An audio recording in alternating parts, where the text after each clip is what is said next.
আজ যাব আমার দিদির বাড়িতে, সেই জন্যই বেরিয়ে পড়েছিলাম। ফার্স্টেই একটা কেক শপ থেকে কেক নিয়ে নিলাম, দেন চলে যাচ্ছিলাম স্টেশনের দিকে। স্টেশনে গিয়ে দেখি খুব একটা ভিড় নেই, গরমের জন্য ফাঁকাই ছিল। কিছুক্ষণ অপেক্ষা করার পরে ট্রেন আসতেই উঠে পড়লাম, বসে পড়লাম একটা জানলার ধারে সিটে। তারপরেই চলে এলাম, গিয়ে দেখি পুচকিটা আমাদের জন্য সকাল থেকে অপেক্ষা করে রয়েছে। খুব খুশি হয়েছে আমরা যাওয়াতে।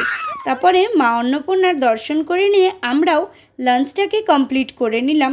বিকেলের দিকে কেক কাটিং করার জন্য কেকটা বার করতেই দেখি গরমে নিয়ে যেতে গিয়ে একদম ভয়ঙ্কর দশা হয়ে গেছে, গলে গিয়ে। কি আর করা যাবে, এখন যা প্রচণ্ড গরম। ওই কেকটা দিয়ে বার্থডে সেলিব্রেট করে নিয়ে দেন আমরাও বেরিয়ে পড়লাম বাড়ির জন্য। ট্রেনে উঠে পড়লাম, আর বাড়ি আসার টাইমেও আমি পেয়েছিলাম সেই জানলার ধারের সিটটাতেই। পৌঁছে গেলাম বাড়িতে। বাড়ি এসে ফ্রেশ হয়ে ডিনার কমপ্লিট করে নিয়ে শুয়ে পড়লাম। দেখা হবে আবার নেক্সট ভিডিওতে। ভালো লাগলে অবশ্যই লাইক করবে, চ্যানেলটা সাবস্ক্রাইব করে দেবে। টাটা।